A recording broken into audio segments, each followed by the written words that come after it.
the universe is either dependent or independent. Yeah. You accept the premise. Yeah. Dependent on something for its existence, or independent on itself. So independent, so in other words, not dependent on something for its existence. That's the definition of independent. Okay. So we look at, you believe that the universe is independent, so therefore not dependent on something else for its existence. Is that your position? Okay, so how can you justify that position with evidences?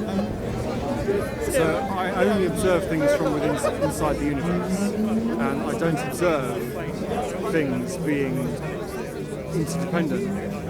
Really? Because I would not in the way that you're talking about. Everything is interdependent. Things happen, and they don't affect other things. Things happen independently. You're good, yeah? All right. So, wow. Yeah.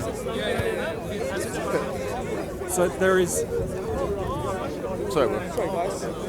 There are states of energy outside of the observable universe that exist within the universe, the total universe, that will never have any impact on other things on the opposite side of the universe.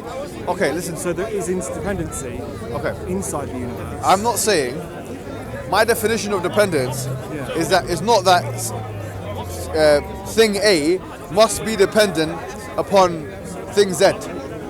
But what I am saying is that thing A may be dependent upon thing B, C, up until Z, right? So it can be dependent upon something else. So the example you've given is that in the context of the universe, you have something in, like, let's say, a place of the universe, which is not dependent upon something else in another place of the universe. And that there's no conversation is dependent on us being here.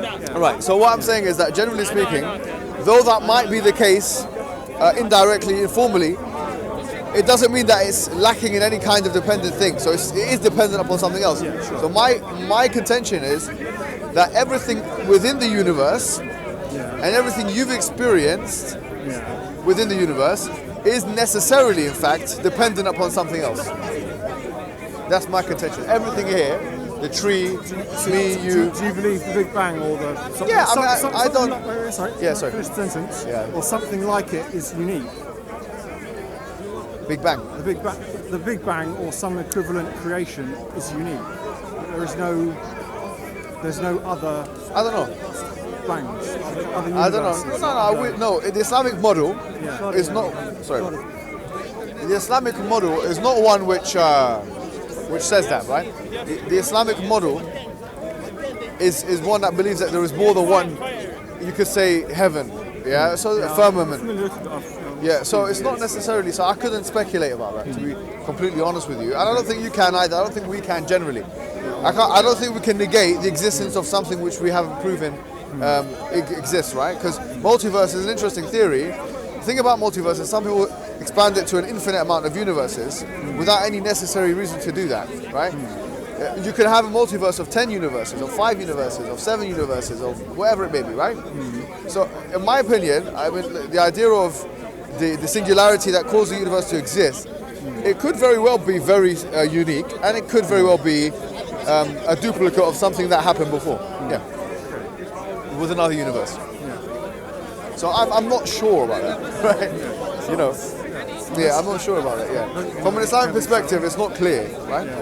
But what I want to say to you is, just generally speaking, the argument, as it's referred to as the argument of contingency. And some, philosophers have propounded this, Leibniz and others, very intelligent philosophers, come forward with the arguments of contingency with more than one stage. For me, it's a simple thing, right? The simplicity of it is as follows. If we accept that in our experience of the universe, things within the universe, the structure of the universe, are necessarily contingent on other things in order for them to exist, then it does make sense to suggest that the universe itself is contingent, dependent on something else for its existence. Yes, but it's about what that thing is. Right. Exactly. So I mean, and the idea of a god or some kind of transcendent mind or some immaterial being doesn't seem to me sufficient to meet that requirement. It seems like Yeah, I mean, it might not seem like it. Seems to be a universe-creating process has created this universe. But you're giving agency to something which doesn't actually exist. The universe doesn't exist. No, the process itself is as a result of someone or something that's put the process into existence. Unless you believe that the process exists in a vacuum, right? Well, I'm saying there may be something outside of the universe or universes or etc. beyond things that are inside or outside of universes that will have theoretically started a process. Okay, so that's what I'm saying. Yeah, I'm saying that thing is a oh, thanks. That thing that was outside the universe is the transcendent. Let's just call it for the sake of argument or for the sake of discussion, the transcendent. So we've talked about contingency, the universe contingent on something else. It's contingent on the transcendent. What are the characteristics of this transcendent? I would put to you that the characteristics of the transcendent must be that the transcendent is able to, ability, right? And power, a kind of sovereignty, I would even say. Because frankly, if it wasn't sovereign or independent in its own right, then it couldn't cede a kind of contingency to other contingent actors. What do you mean by sovereign exactly? Sorry. Sovereignty and independence I've put as interchangeable. But you can use one or the other, it's not a problem. So you're saying there is a way to create something from nothing? No. And the only way to do that is Is if if you are a transcendent being. Well, I mean, from nothing would suggest that there is nothing at all, right? I wouldn't say that. I would say that there was something that then created something. Okay, now how that entity did Why it. couldn't the universe just always be there? What's wrong with that? We talked about the idea of independence, right? Right. And time. So I was saying that. Have I talked to you before? Okay, what's your name? I don't think. Oh, maybe we have. What's your name? Phil. Oh, I have. We of have. course, We yeah, have. of We have. course, man. We did. And you done the breakdances. Yeah. This guy's a beast. This guy's a beast. I've put my own muscle, so I'm not doing anything. You're not going to do any of that. No, I I thought thought I it was recognized you, Phil. Yeah. We did. Mohammed, sorry. We've spoken already. I know you're an intelligent guy. I know that you're a physicist, isn't it? No, I'm not. What's your thing back home? No, but I make documentaries with physicists. That's what it was. Right? And you had this whole thing with like Stephen Hawking. That's right. I made a film with him. Right, excellent. Did you watch it? No, I haven't. But you did tell me about it. Maybe you'd like to learn something. You can teach me, man. Yeah. Well, our film is called No Boundary Proposal. It's a different film. I guess what I'm trying to say to him Yeah. is that we talked about in the beginning, just kind of to brief you on what we were saying, right? Yeah, sure. So we're just saying that the universe is either dependent or independent, yeah? So we looked at the evidences for both of those things, dependent on something else, independent, therefore not dependent on something else. Okay. So here we talked about the fact that, okay, it's independent. But why can it not just be, as it were, and not depend on something else? That's what I just said. So we looked at that. We looked at it. So what was the... So our kind of conclusion was that from the evidence, it doesn't seem... What evidence? From the experiential evidence within the framework of the universe, it doesn't seem it... Because everything that's within the universe is dependent upon something else. So we couldn't say that the universe itself is independent, where everything inside of it is dependent.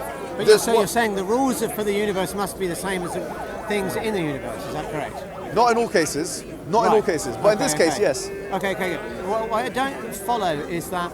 So you're saying, let's say, formation of a planet is dependent upon the formation of the circumstellar disk before it, and so on and so forth. There is a fallacy called the fallacy of composition. Well, this is what I'm going to suggest. It seems like that's the fallacy you're making. Of composition. However, the fallacy of composition is only a fallacy when you know the end result. Now, I'll give you an example, right? For example, if you have a red wall, Yeah.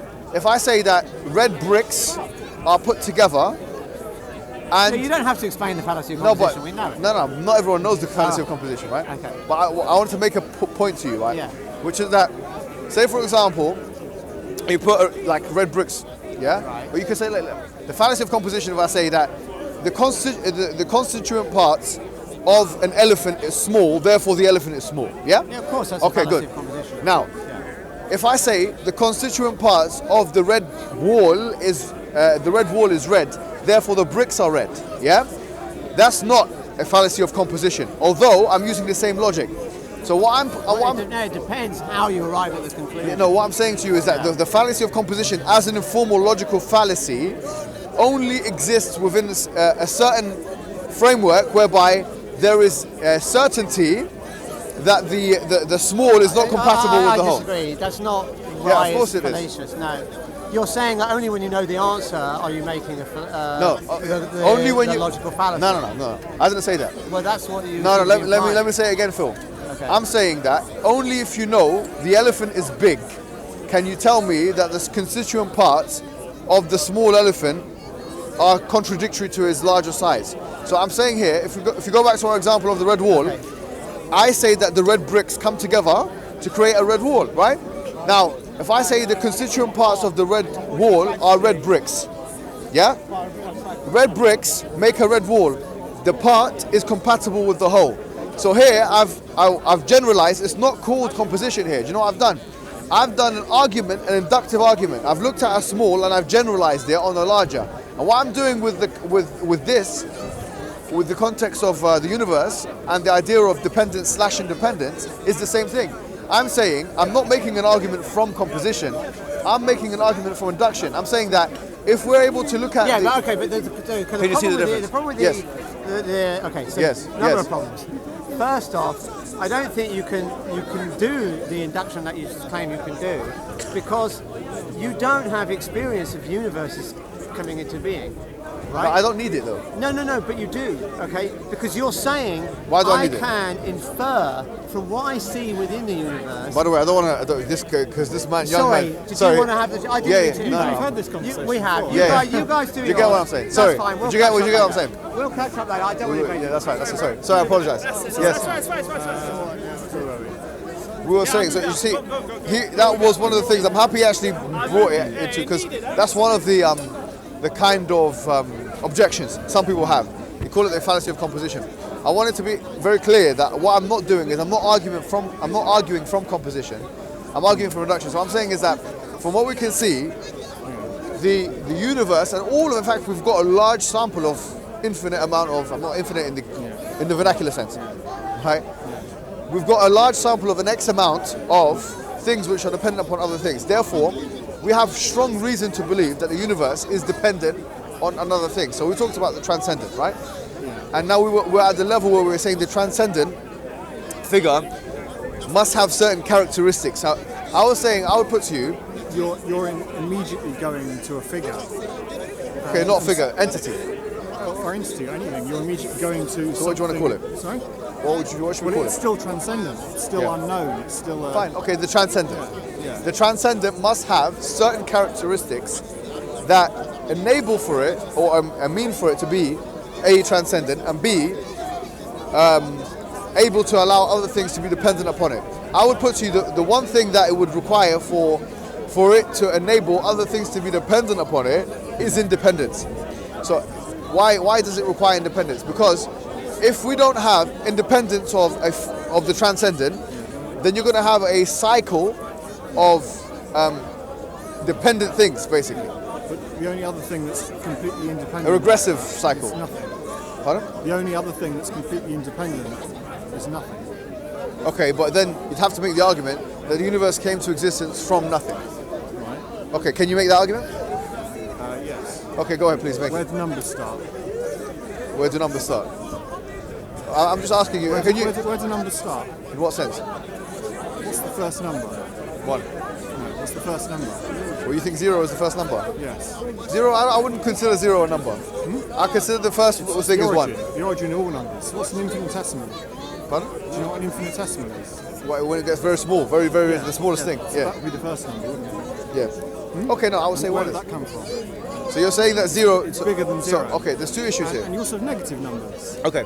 And you have everything in equal measure, both positive and negative, both red and blue, both infinite dimensions. Numbers don't exist. Everything we think is abstract. Numbers don't exist. Numbers are numbers are inherently metaphysical constructs which only exist in the context of your brain. So Yeah, fine. Every subjective experience is as abstract as So I'm asking, how does this link? Because if you want to use that model to try and prove that the universe came from nothing, I'm saying to you here, how would you be able to do so when you realize that actually numbers don't even exist in a tangible sense in the world that we live in? I only have a subjective experience, and Fine. that doesn't exist other than in my experience of it. Good. And So- it's gone. Right. And it's gone again. So we can't use that as an evidence, and there's no evidence from it anyway. That's all we have. And even if you use numbers, you put two zeros together, you're not going to get a 1 from it. Or you can factorise it. Yeah, but you're not going to get 1 from it. Yeah. 0 plus 0. 0 factorial is 1. No, I'm talking about factorizing. Factorial. This is not nothing to do with factorizing it. Why would you factorize it? Why would you factorize it? That's got nothing to do with it. Itself. Why? What? Why would you want to factorize 0? Why? Factorial. Not factorial. Factorialize it. Why would you do it? Why would you do it? What is the reason for it? Pardon? Yeah, how would that be appropriate in the context that we're talking about? I was just saying you can get, by operating on 0, you can get value. Yeah, I'm not saying that you can't. You can operate on 0 and get value, no problem. Yeah, okay, but that's nothing to do with what I'm talking about. We're talking about a condition either where there is some I'm just saying transcendent, interdependent thing, and that thing being different from nothing itself. So what's the difference between the vernacular nothing and 0, the mathematical 0?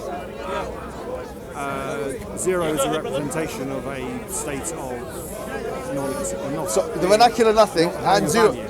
If I say the vernacular nothing and 0 nothing refers to. are synonyms, what would you say about that?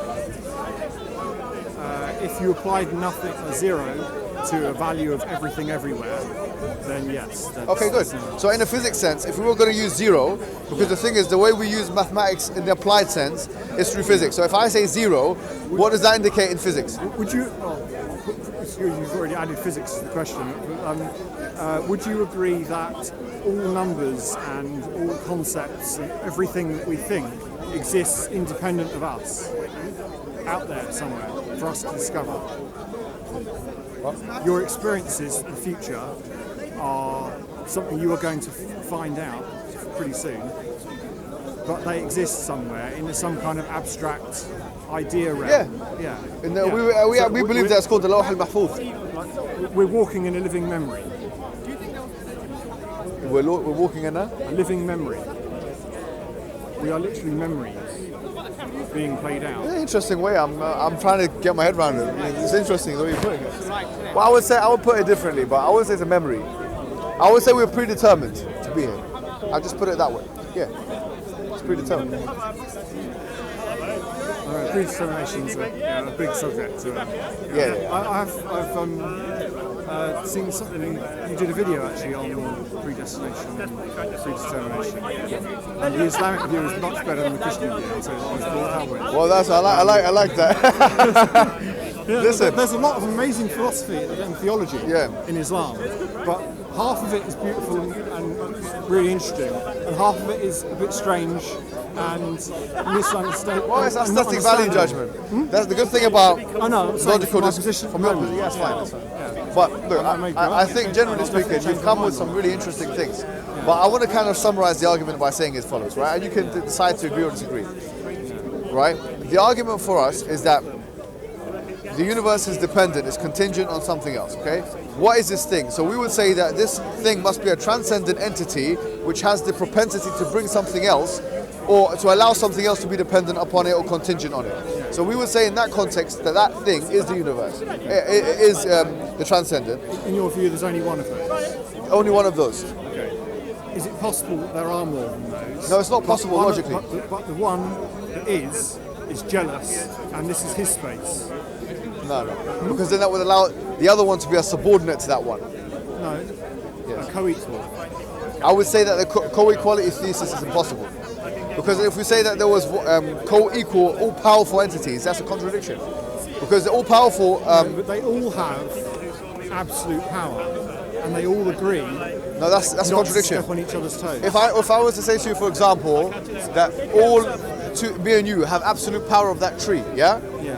So if I decide through will to take one branch off, but your will contradicts my will, then there would be a contradiction in the way that either that tree would not, the branch would not move, And you have or me and contracts. you would have to. So you have to have a contract. That half is your space. Perfect. and this Now, half is my space. if the contract is formed, then that would degenerate from my overall power status, because that would force me into a compromising position. The moment I'm forced into a compromising position is the moment I've been weakened, and from an all-powerful status to a lower than all-powerful status.